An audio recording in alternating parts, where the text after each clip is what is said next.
Pertanyaan berikutnya, kalau sudah tamat ilmu teori, ketika kerja umumnya diminta lagi dua hal. Sama seperti hari ini, mengupdate terhadap kondisi industri terkini. Kedua, ada lagi yang namanya sertifikasi profesi. Boleh Pak Mas Irwan dibuka yang satunya lagi?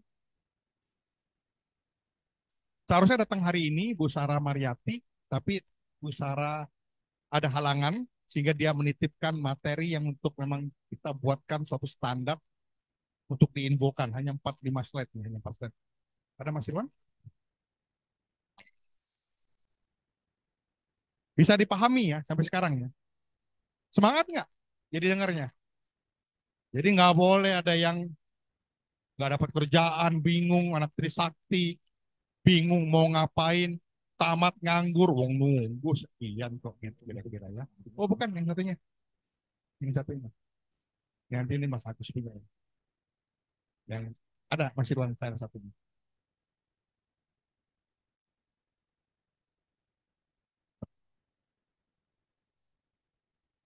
Nah, ada. Ya, silakan. Jadi perlu suatu skill, kalau saya mengatakan sertifikasi itu ada dua. Sertifikasi yang diwajibkan oleh industri, oleh BNSP. Satu lagi sertifikasi yang tidak diwajibkan, tapi sertifikasi kemampuan ini dikenal dan dipakai di dunia industri. Contohnya apa? Lanjut. Ini Bu Sarah ya, partner kita. Hari ini berhalangan datang. Kemarin meeting pertama Pak Ginting datang itu. Nah, ini PT-nya, PT Amarta Multisinergi, menerima untuk sertifikasi badan usaha dan tenaga ahli serta memasarkan jasa engineering daripada mitra kami. Lanjut. Nah, ini. Jadi setiap sektor, nih nyakup semuanya nih. Sektor konstruksi ada sertifikasinya. Di industri tambang, misalnya batu bara atau tambang nikel, ada sertifikasinya. Di kelistrikan, ada sertifikasinya. Di tempatnya Bu Ayang, renewable energy, ada sertifikasinya. Ya, safety untuk proyek ada. Jadi masing-masing sertifikasi itu ada nama masing-masing. Mesti tahu kalian nama judulnya apa. Jadi kalau ketika ada terminologi, oh dia POP, itu untuk tambang sertifikasi, kan gitu. Ya. Nah, selain orang, ketika kalian bekerja di perusahaan, sertifikasi kalian juga diperlukan untuk dua hal, untuk legalitas badan usaha tersebut atau untuk legalitas dalam pelaksanaan proyek. Jadi kalau kalian punya tamat, kalian punya sertifikasi sendiri, mensertifikasi diri. Ketika kalian mau menjadi wirausaha, kongsi bikin perusahaan, kalian lebih mudah. Karena nggak perlu nyari orang yang mensertifikasi lagi. Gue juga certified kok. Ya kan? Banyak perusahaan yang nyari begitu mau bikin usaha, investor mau bikin usaha. Wah, aku kan nggak ahli di bidang itu. Udah nggak ahli di bidang itu, nggak punya sertifikasinya pula lagi. Jadi mesti quote unquote nyari orang yang apalagi sekarang kan nggak bisa minjam meminjam, nggak bisa nyewa menyewa karena sertifikasi itu udah online. Kalau zaman dulu, iya sewa dah, bayar. Sekarang udah nggak bisa. Kalau sertifikasi dari pakai nanti dicek sama LSP-nya, SPU-nya. Ini orang udah kerja di sana online zaman sekarang. Nah, kalau nggak zaman dulu siapa yang mau cross check? Walaupun dikatakan juga tidak boleh, tapi kan siapa yang mau cross check gitu loh. Sekarang itu, ya. Jadi sertifikasi kalian akan bisa untuk dipakai untuk mensertifikasi perusahaannya badan usaha. Sehingga dia layak kerjain proyek. Sekarang juga ketat. Kalau perusahaan nggak ada sertifikasi, oh nggak bisa kerja langsung, bisa cek. Kalau dulu masih bisa abal-abal. Ntar deh, ntar sok ada kok, cuma nggak bawa.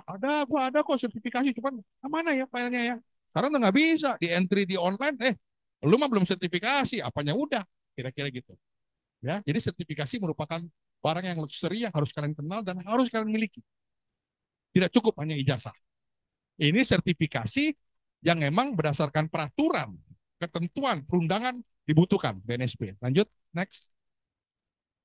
Nah, accredited, accredited. Jadi diperlukan. Tapi ada sertifikasi yang tidak diwajibkan untuk kegiatan usaha.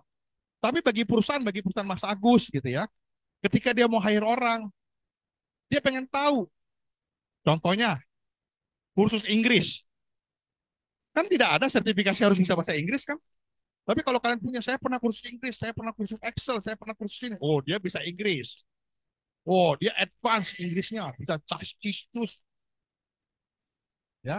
Walaupun dilihat lagi yang ngeluarin sertifikasi siapa, kan kursus di mana sih lu, kan begitu kira-kira ya. Tapi itu menandakan Anda memiliki suatu kemampuan dan itu tidak accredited. Jadi sertifikasi yang dikeluarkan oleh kursus tersebut, ya. Jadi ada dua sertifikasi, accredited, non accredited. Lanjut. Nah, contohnya ini nih, SKK konstruksi tenaga ahli itu accredited, itu yang diperlukan tadi. Pelatihan uji kompetensi, ya, ini accredited, yang bisa memiliki nilai untuk wajib dipakai untuk keperluan baik untuk kerja maupun untuk ketika mau bikin perusahaan yang bisa ikut proyek. Next. Nah, ini accredited nih untuk badan usaha tadi. Next. Nah, ini non accredited. Bagus kalian punya karena ini akan dipandang sebagai suatu kelebihan ketika kalian melamar ke suatu perusahaan. Misalnya, kalian punya sertifikat paham tren proyek dan strategi networkingnya. Jadi ketika perusahaan hire kalian, ya udah enak karena kalian udah ngerti Pertamina tuh apa, Apexindo tuh apa. Jadi dia nggak capek lagi ngajarin. Ini bikin ini dong. Ngurusnya kemana ya? Lah, gua yang bayar lu kerja, lu yang nanya gua, yang bos siapa nih? Kan terpikir gitu kan?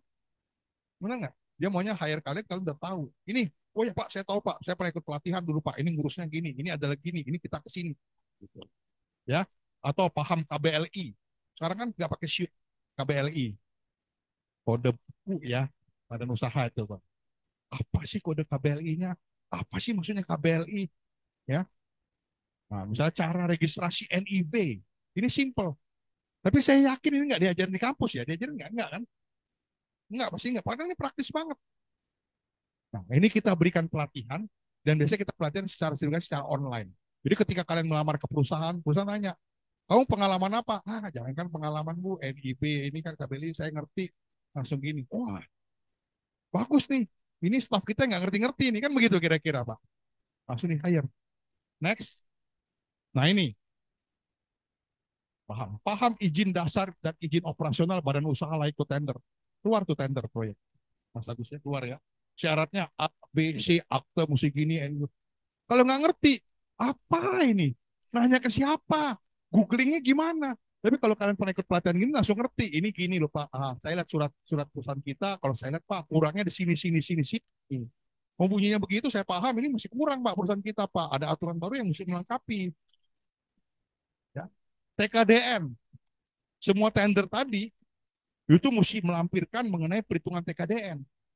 Nah, kalau bicara TKDN hukum, nah ini saya mengenal ada Mas Felix di sini di Badan Arbitrase Sengketa Energi, yang mungkin akan kerjasama dengan Trisakti dalam membentuk untuk panel apa expert knowledge center ya.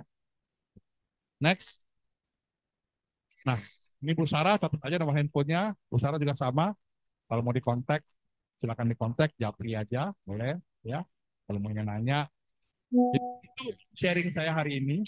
Mengenai tadi kita bicara mengenai proyek, apa itu, prospeknya seperti apa, mau melakukan sebagai profesional seperti apa, mau melakukan wirausaha supplier dan lain sebagainya seperti apa, gambarannya tentu nggak bisa tuntas sehari, karena kalau di kuliah aja mungkin harus semester kali Pak Burhanuddin ya, Pak Ginting ya.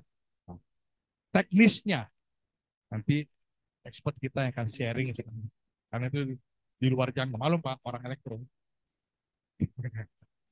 Oke, terima kasih. Wassalamualaikum warahmatullahi wabarakatuh. Waalaikumsalam warahmatullahi wabarakatuh. Terima kasih banyak Pak Tito untuk sharingnya luar biasa sekali.